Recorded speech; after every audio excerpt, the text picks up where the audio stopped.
सभी भक्तों को श्री शिवाय नमस्तुभ्यम। हर हर महादेव। ओम नमः शिवाय। जय महाकाल। शिवाय नमः। ओम। तो जैसा कि आप सभी जानते हो कि हम सावन के जो 5 कंकर वाली और एक पार्थिव शिवलिंग बनाने वाली पूजा प्रतिदिन कर रहे हैं। ये पूजा हमने आपको करके भी दिखाई है और आज की इस पूजा को हम फिर से आपको दिखा रहे हैं। आज सावन का लगभग 9वां दिन है जब हम इस पूजा को लगातार करते हुए आ रहे हैं। पूरे सावन हम इस पूजा को करेंगे। पार्थिव शिवलिंग का निर्माण करना और 5 कंकर वाली पूजा। ये पूजा हम आपको इसलिए दिखा रहे हैं ताकि आप भी इस पूजा को कर सके और करके भगवान शंकर से आपके मन की कामना मनोकामना को पूर्ण करवा सके। कई वर्षों से आप भी प्रयास कर रहे हैं, जल समर्पित कर रहे हैं, बेलपत्र समर्पित कर रहे हैं, गुरु जी द्वारा या मेरे द्वारा बताए उपाय कर रहे हैं, और यदि आपको मनवांछित फल प्राप्त नहीं हो रहा तो ये एक पूजा आपको वो मनवांछित फल प्रदान कर ही देगी।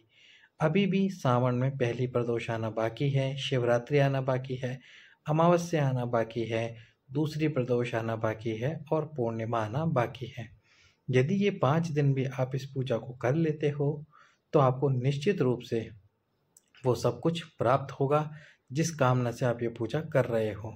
जैसा कि हमने आपको पहले भी बताया, 2 कलश जल हम 5 कंकर पर समर्पित कर रहे हैं और 2 कलश जल 5 कंकर पर समर्पित करने के साथ ही जो पार्थिव शिवलिंग का हम निर्माण कर रहे हैं उस पार्थिव शिवलिंग पर भी हम 2 कलश जल समर्पित करते हैं।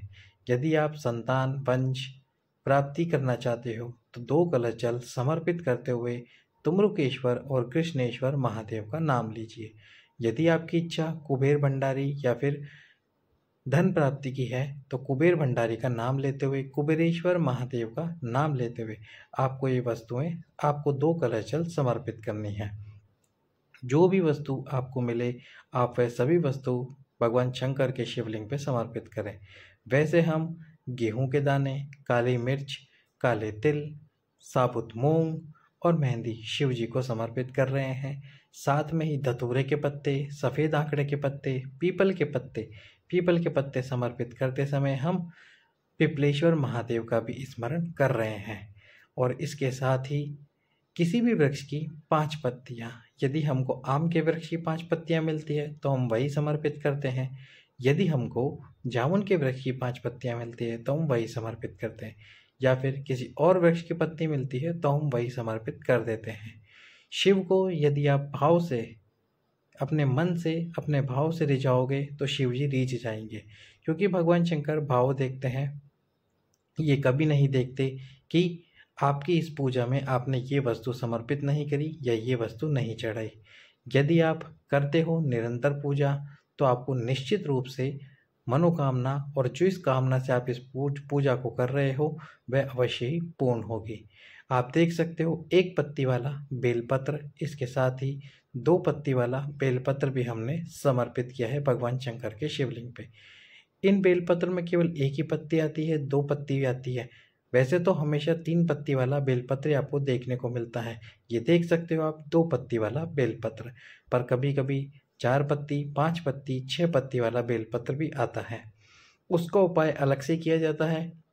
यदि आपको कभी मिल जाए 4 पत्ती वाला बेलपत्र तो उस बेलपत्र को भगवान शंकर के शिवलिंग पे समर्पित करना, लाल चंदन लगाकर, और समर्पित करने के 5 मिनट बाद उस बेलपत्र को उठाकर अपने घर पर ले आना और किसी तिजोरी में जो आपके घर की अलमारी है वहाँ पर रख देना। अभी तक आपने वीडियो लाइक नहीं किया है तो वीडियो लाइक करके चैनल सब्सक्राइब कर दीजिए। वीडियो को अधिक से अधिक लोगों के पास में शेयर भी कर देना। तो ये पूजा आप देख रहे हो, इसी प्रकार से आपको ये पूजा भी करनी है। धतूरे के पत्ते, जो पत्ते आपको मिलते हैं आप समर्पित करते चलिए।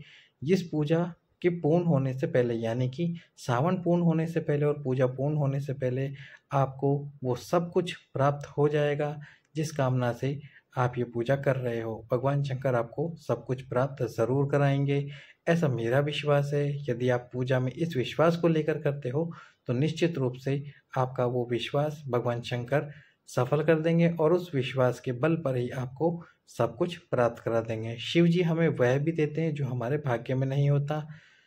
तो इसलिए भगवान शंकर की पूजन अर्चना करते रहिए, बाबा आपको निश्चित रूप से फल प्रदान जरूर करेंगे। जब आप सारी वस्तुएं समर्पित कर दें तो दीप प्रज्वलित करें, और जब दीप ठंडा हो जाए यानी कि बुझ जाए पार्थिव शिवलिंग के सम्मुख में, तो फिर आपको जल डालकर वो पार्थिव शिवलिंग का विसर्जन कर देना है।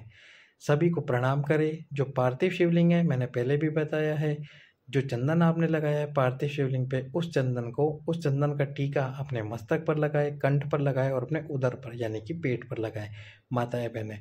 और यदि व्यक्ति धन के लिए इस पूजा को करना चाहता है, धन प्राप्ति के लिए करना चाहता है, तो आपको फिर टीका अपने मस्तक पर अवश्य ही लगाना चाहिए, जो शिवलिंग पर आपने चंदन लगाया है। बाबा आपकी कामना इस सावन में अवश्य ही पूर्ण करेगा, यदि आप दिल से इस पूजा को करोगे। और इस पूजा को करके भगवान शंकर आपको सब कुछ प्राप्त करा देंगे। तो इस पूजा को कीजिए, बाबा आपको सब कुछ प्राप्त कराएंगे। सभी भक्तों को श्री शिवाय नमस्तुभ्यम। हर हर